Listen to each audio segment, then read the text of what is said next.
Hello, my beautiful vibe tribers. Welcome to your Mystic Affirmations for the weekend energy, beginning September 8th through 10th of 2023.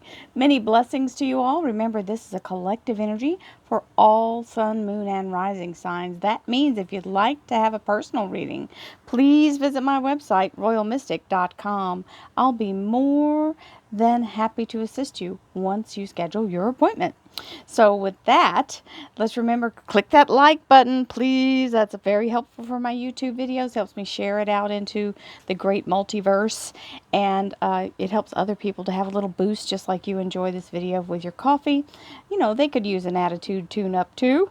So thank you in advance for that. And let's see what the cards have to say. We have the Eight of Swords and the Ace of Swords. So you're going to have some clarity, but not before you have some cloudy moments. So the Eight of Swords is basically the energy of chasing your tail, thinking that you need to make a physical effort to try to get to something that's not available to you in the physical plane. Remember, we're in quantum when we're manifesting. These are all things trying to manifest to match what your desire is. So if you keep breaking your focus and trying to get one of these eight, it's not going to help because they aren't fully aligned and you're not fully available to them.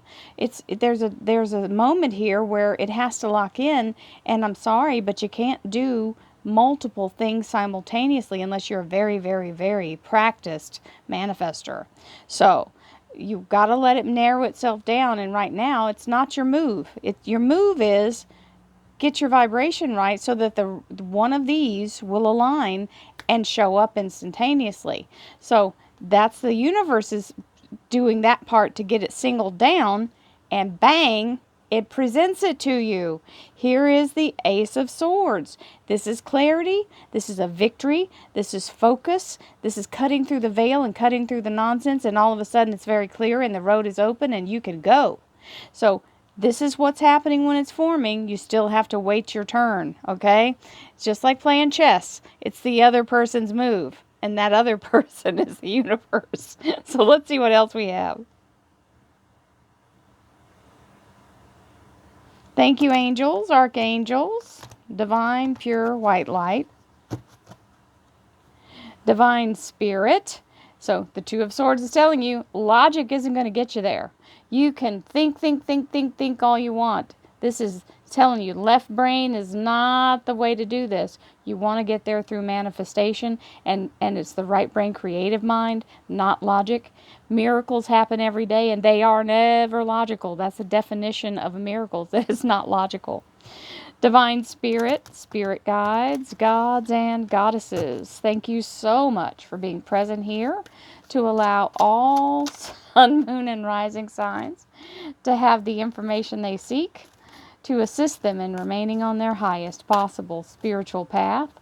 We thank you so much, Divine, for these blessings and beautiful messages, and we receive them in the love and light for which they are intended. We thank you for this divine guidance as always, and we welcome your blessed energy. What did we say about clarity? That it just shows up? Look at that. That's the other two cards. And you know, that's how they all three came out. So that's the way it works. It just shows up. And that's part of the whole wonderful thing about tarot is the cards that you need appear exactly as they should. I don't have to do anything. I just have to be open and clear while I'm shuffling. So we have the energy of the Star card. It's the best card you can possibly imagine, and I'm just picking cards up like crazy. Okay, so they want me to show you. These are the three cards right up before the Star card. You've got the Wheel of Fortune, your higher self, and the Star card, which is your soul's desire being granted. So that's a pretty solid backing for this card, right? Being in that high wave frequency of where you're bringing in what you want. Now, the Star card is the Aquarius Major Arcana, and it means your soul's desire is being granted. It's part of your soul's mission. Then we have magnetism. Magnetism is where you get your frequency going, which is what she's doing. Getting the frequency going to where you're drawing in, and just like that 8, right, you have to single it down. So you want to be very concentrated and focused on what you're bringing in as to the goal that you're trying to achieve. I attract and magnetize to me all that I need to get what I want. It's important that you stay the course on the focus, even when all the other options are swirling around you. You may see them, you may feel them, but you just got to let them best possible one to align and then come in, right? So just know what you're thinking is what you're drawing in. So if you don't like what you're getting, change what you're thinking. No doubt. I will eventually achieve success because I don't allow myself to doubt. It means even when doubt shows up, because it's not saying because doubt never shows up for me. It says because I don't allow myself. That means you've got to be responsible for that thought. Okay? When doubt shows up, and believe me it does, I experience it, have experienced it, will continue to experience it, but every time it shows up, I find a reason or a way to trump it with a thing that I know that is true, and I state that, all these affirmations that I talk about, right? I know that the universe is conspiring in my favor. It brings me exactly what I need, exactly when I need it, every single time. Now that's a statement that's made without a doubt. I am saying it is done. Recovery. Allowing yourself to fully recover from any emotional, physical, or spiritual misalignment. When you feel like you've had a little hiccup on something, or something feels, a wound. Allow yourself to heal from that and seek out a way to do it. Don't just let it sit and fester. Meditation's always the way, by the way. Authority. We keep getting this card. The frequency of authority reminds us that true authority is powerful, directed, and realized, yet receptive, wise, and loving. Now, this is the ultimate energy of how you would want someone to address you as a boss, that they would have the wisdom. Excuse me, big hiccup on that. So that's a that's a sensitive one for me, I guess. Being in the energy of having, I've had really good bosses who had plenty of authority, but they never made me feel like they were lording it over me.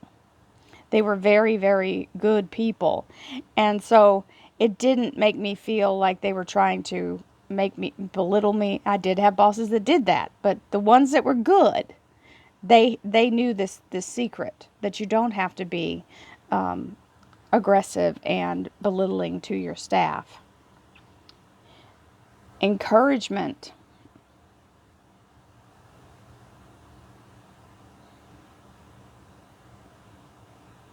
Encouragement.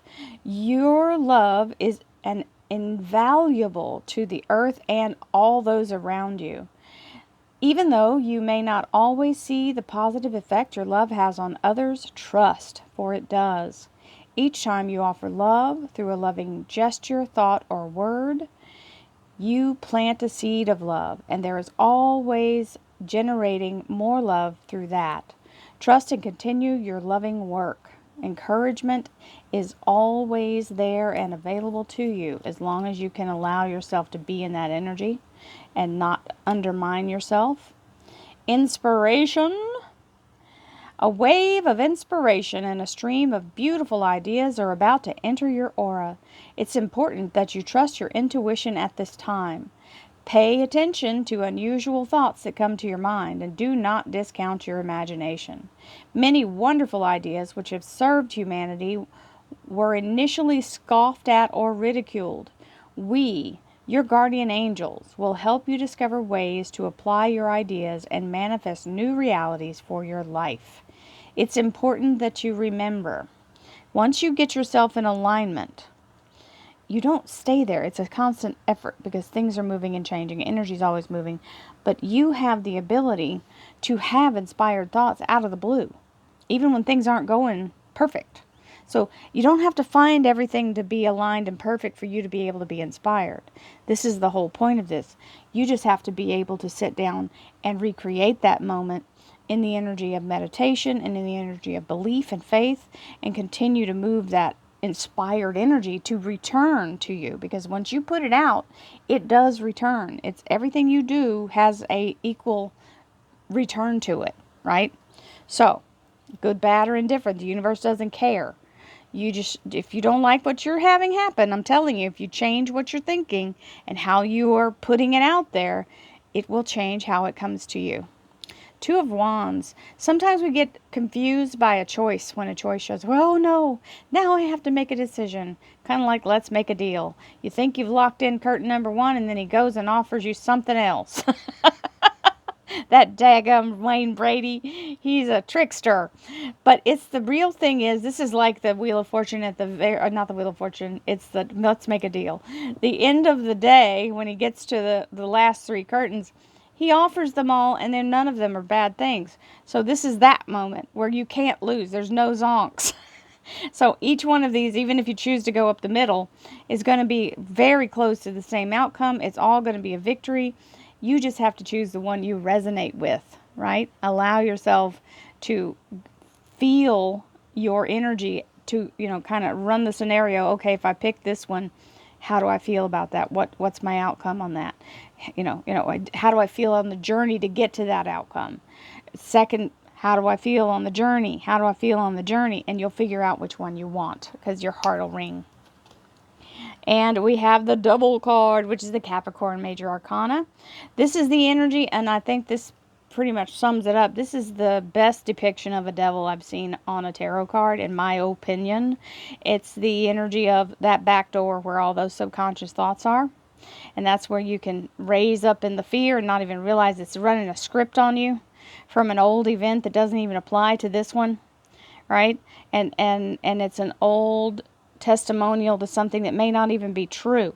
It may be because our memories change over time. So the thing you're recalling now may be completely a different take on what it really was when it happened, right? Especially if it happened when you were a child. So I'm not saying that all memories are wrong. I'm just saying we amplify things and we change things to our perspective. So allow yourself to shut that door. That's really what you have to do, is cut off the flow of that energy to those old past things. And know that today, right now, is a brand new experience. And you're looking forward and not backward, right? We have to push past this energy of wanting to do that. Now, this is how you push past it. She's in a space in the middle of nowhere, right? Nowhere. There's the beautiful moon, the embryo, the focus point. There's the as above, so below octahedrons. It's like a goalpost. And this backspace here, you can see all the stars in the background. That's the creative, abundant, beautiful quantum field where you see nothing and you get to push your energy into that and it responds to you. So what you're focused on is what you're creating. Be sure you're focused on what you want to create, because that is the real key. If you're focusing on how impossible it is, well, it's going to continue to be impossible. That's really what I'm saying. So I hope you all have a beautiful weekend. You have the authority to allow yourself a better outcome. Can you believe in that long enough to create it? That's the crux of the whole thing. The universe says yes. So many blessings and happy manifesting to you all. I'll see you again on Monday. Namaste, my friends.